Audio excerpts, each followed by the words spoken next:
So these are our presses that we use.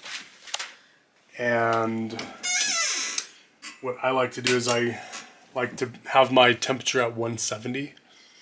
And so I use these really flat. And these are built for t-shirts, right? These are t-shirt presses, Gotcha. yeah. Gotcha. So I have these flat aluminum plates, which heat quick and then cool quickly, which I like. I have the, these are cookie sheets. I don't have the silicone ones. These ones are kind of reusable. Does it matter? I think it does. Okay. Yeah, because a lot of these sheets have a texture to it. Mm-hmm. And if you have the texture, it puts something on the book called canvassing. Mm-hmm. And we don't want it to canvas. CGC is going to see it and they're going to be like, this is canvassed, you've pressed this book wrong, and we're going to mark it way down. Wow. For grades, yeah. Wow. So this is perfectly flat and it comes off the books way easy. It's actually just like, it doesn't stick at all. So that's why I have these layers of cookie sheets that I will do. Okay. So this is my base. I'm going to wait for it to come up to 170. That's just what I do. People do a lot less. People do more. I found that I'm comfortable at 170, mostly for most books. And you found that you don't have too many issues when you use that temperature. Right. Gotcha. Yeah, so I've been doing it for a few years now, and I've kind of honed in on, I guess, what works for me. And didn't you do this a lot more during COVID? Because you had to. Yeah, so I had time. I had time to do this stuff during COVID, and pre-COVID, I was doing it a lot, but we kind of got pushed into some hobbies. How many books did you ruin during that learning process? I probably ruined about 10 books, but we've always started doing practices. Yeah, and so we just ruined the dumb books. So if anyone decided to buy one of these, grab some fillers, right? Yeah, and use the fillers to learn. We want to learn on worthless comic books, stuff that is going to get ruined and it won't matter. Gotcha. And so let me see. Yeah. So these are pre-screened for 9/8. So you just go through them, the pre-screen process. You're going to go through the pages, or you just go through the core? What do you do exactly? So what I do is I look at the spine. So I have a fat spine tick right there. Those aren't going to be 9/8. But these are my pre-screened 9/8 that we pulled out of the collections that we purchased previously. So let's see. Pretty, so what book is that? So this is going to be Voltron number 2. And so what we look for is we want to make sure that there's no spine ticks. I feel one right there. I don't really see it. It looks good almost all the way down, so mostly really good. The corners need to be pretty sharp. Nothing on the edges. Corner needs to be sharp. I'm going to see what that looks like when it comes out of the press. You can make sure that these corners are good. The spine is good. If you want to flip through it a little bit, you can. Gently. So these are holes from the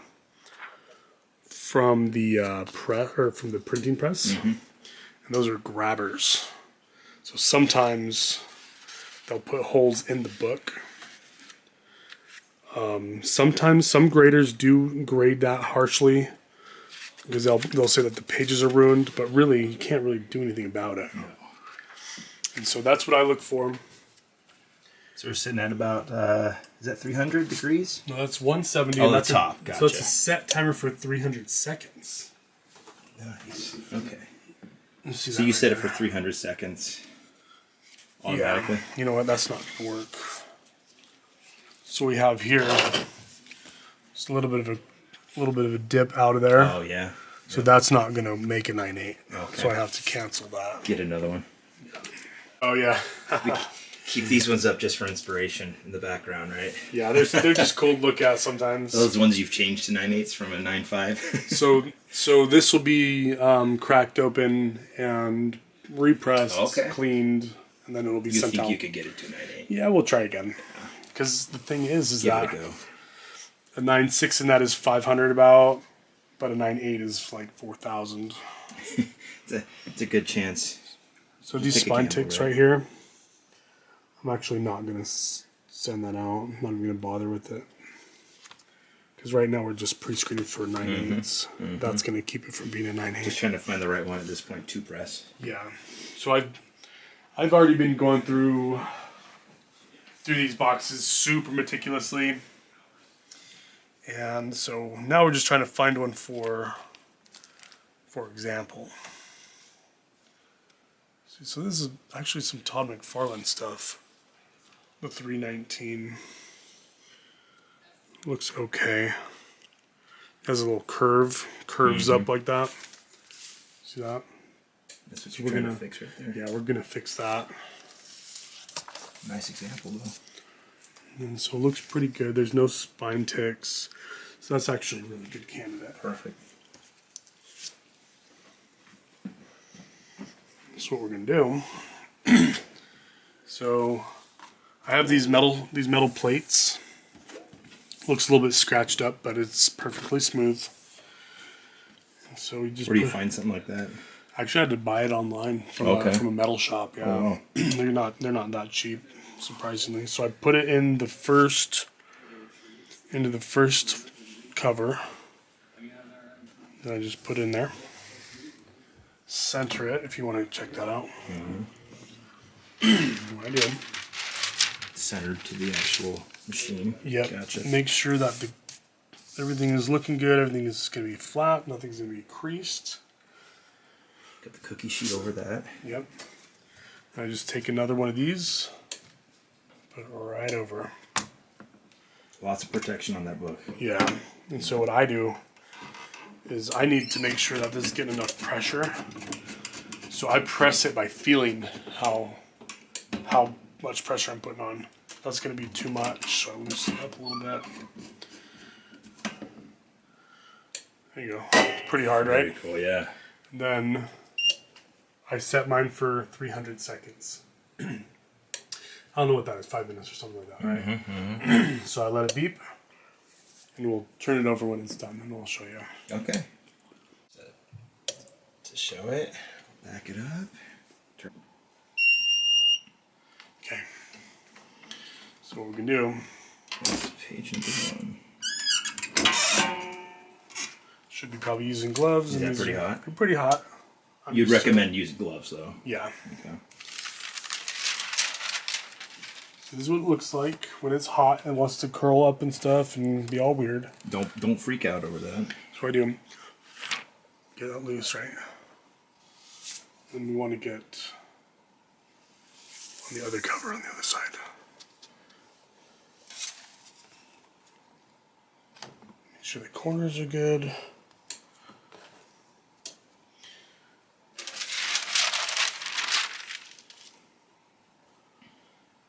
Cover it back up. Literally. Same setting. That's actually really, tight. yeah, it's really tight. Like lots of people, they don't do that. Okay.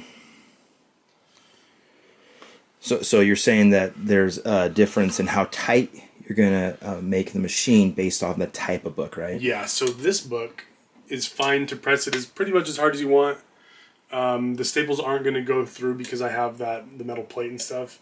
But if you have a square bound book like Giant Size X-Men #1, or like let's see, I think the Silver Surfer 1 might be square bound. I'm not really sure, but any square bound books, they're gonna crush under this type of pressure. They're gonna squish the spine, and the staples are gonna pop through. So you got to be really careful what books you're doing with what pressure. But this book is okay with a lot of pressure, and that's why I do that. Cold press. So what are you gonna do? Okay, so when the timer goes off, because what I do is I do one side and do the other side. I used to keep it in the press until it cools down. But what I'm doing now is I literally take it while it's hot.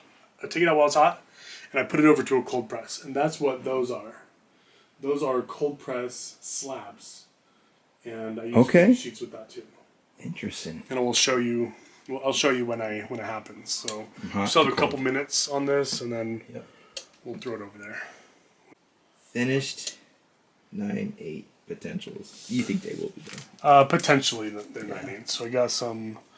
These are 1988 reprints, so they're pretty rare. These are cool. Just got some Spider-Man filler, but they're pretty cool. Oh yeah. This is one of my favorite covers right here. Hopefully they're 9/8. What number is that one? 261. Gotcha. New Mutants 26. First appearance of Legion. The book looks pretty good. I like that face in the middle there. Got.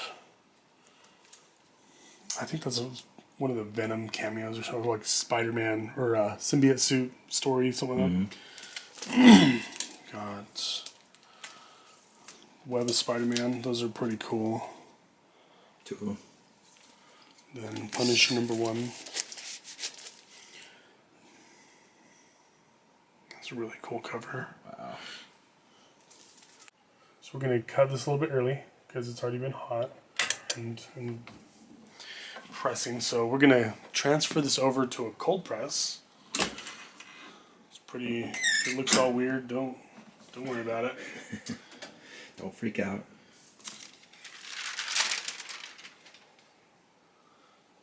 So now that it's hot, it's a little bit hot still.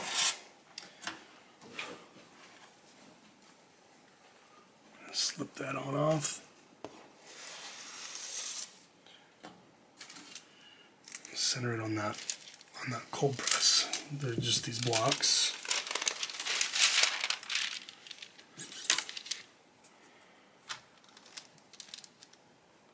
Okay. Basically. Just a washcloth. Okay. Yep. We're just gonna. How much weight is that, you think? So this is about 10 pounds. 10 pounds. I would like more, but that's what we have. Yeah. Well, here. 20? That's about 15. Who knows? 15 pounds. But yeah, so I'm going to leave that for 24 hours. Okay. That's a long process. Yeah. So what I'll do is I'll stack them up like this. Yeah. And I'll do about 15 at a time and cold press them, leave them there for about 24 hours. And it turns out really, really well a lot of the times. What I'll do is I'll check it in the morning or 24 hours, 20 hours, something like that. Mm-hmm. And then I'll just check to see if they're good. And if they're not, I'll just put it through the process again. This is every goes book, slab, book, slab. Usually I can fill all these up in one day. Oh, every single one of those. God, that's a lot. I've honed in on the technique, and it's Yeah. people usually aren't even able to do 10 per day, let alone however many that is. Oh, what are some mistakes that you've made learning this process? Mistakes, not making sure that they're the best that they can be. That's one of the mistakes.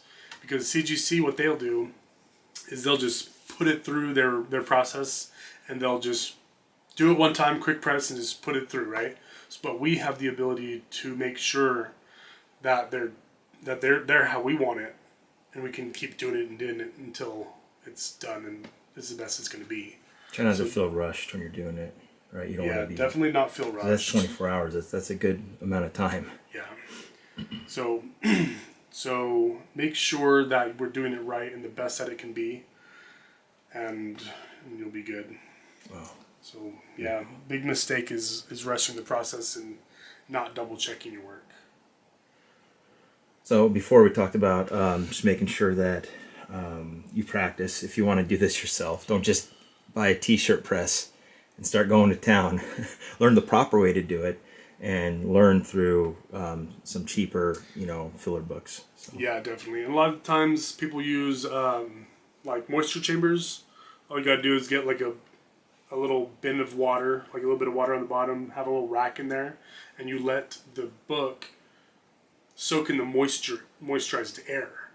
And then it'll press a lot better. So if I come across anything that needs to be moisturized, then I'll do that too. It's called a moisture chamber. Okay. Yeah, we don't have that here. We're not doing that. Yeah. But if we have to, then we'll just set one up. Now we're in a desert environment. Would you see that more often than some? Or?